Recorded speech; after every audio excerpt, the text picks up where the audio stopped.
Hello, this is Victor Santana, and welcome to Stock Hunter's midweek video for June 10th. How's everybody? Hope everything's going fine. Let's go take a look and see what's going on in the markets. And as you can see here, we're looking at the total U.S. market here. It is trading on a sideways area right above it. We'll see if it wants to continue to break up or go back into its channel here, or you might say it created another channel above this area. So we'll take a look at it and see what goes on.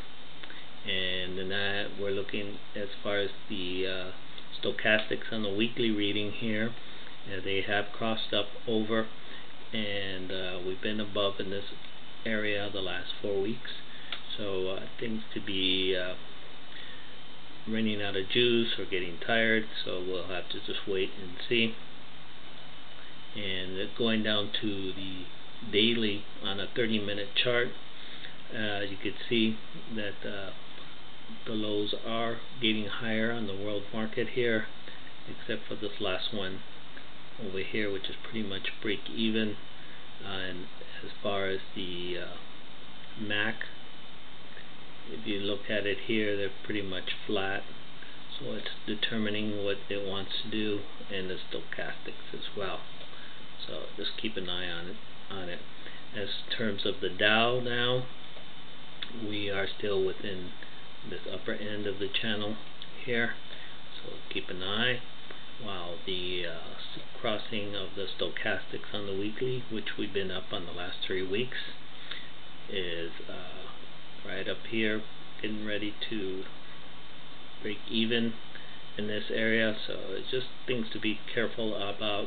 While on the daily chart here, one thing that a lot of people are pointing out could be a concern is that the divergence of the MACD here, and also with the stochastics, as you can see, they're getting lower and lower, which is not a very good sign. It could be a sign that things are getting tired.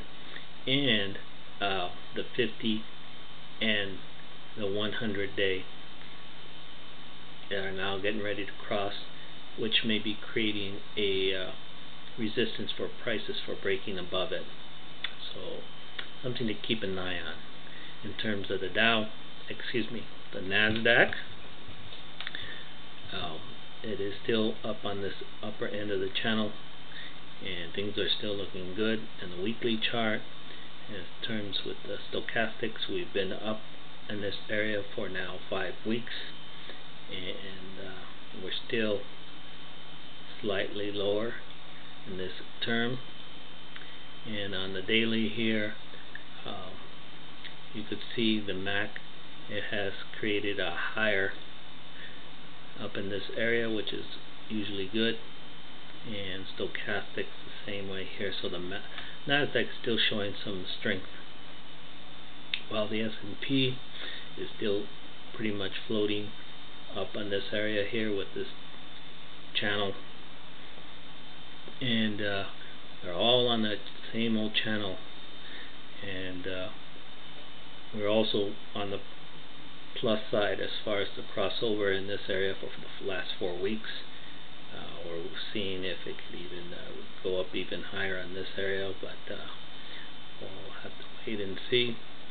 And as far as the 30-minute chart of the last 10 days, as you could see, prices are pretty much flat, while the lows are getting higher. So we're starting to create a kind of a wedge in this area.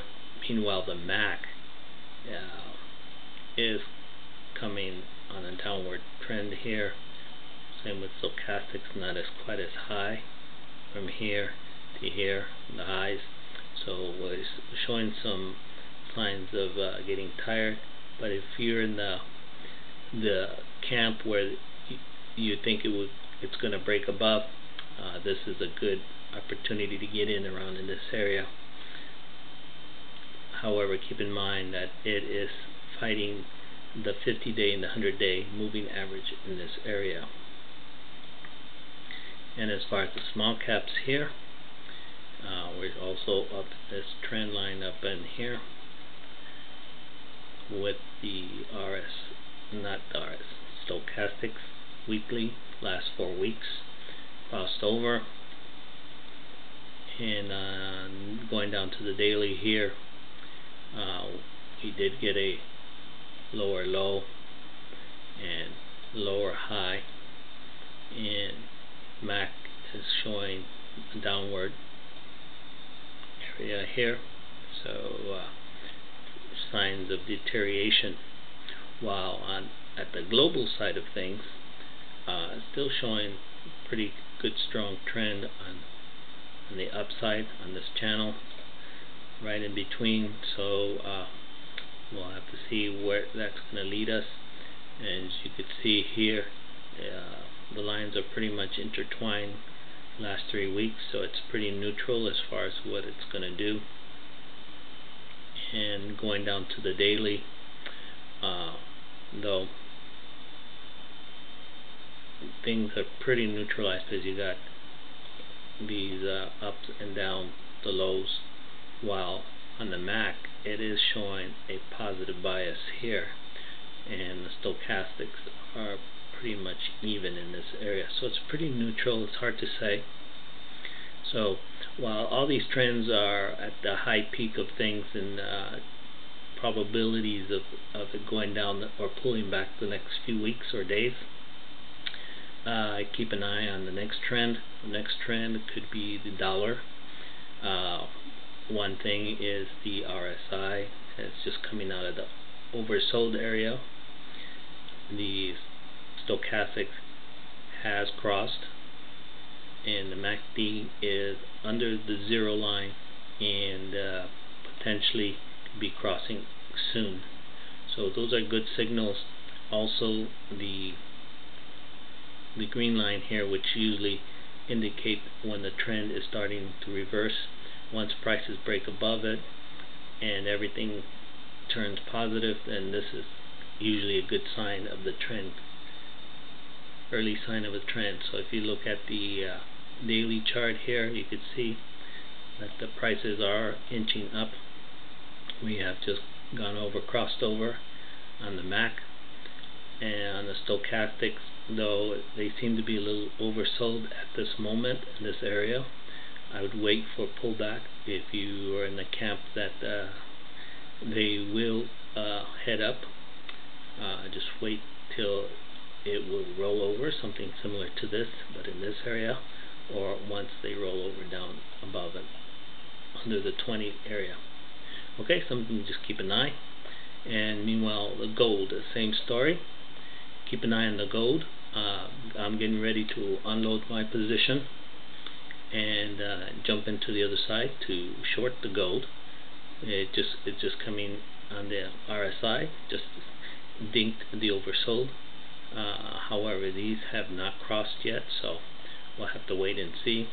And the MAC is also showing signs of either going up or down, so pretty early. Again, this is why it's a watch. It's something to watch. And also what I like is this green trend line is very close, so it could jump up next few days or sometime next week, so keep an eye on it.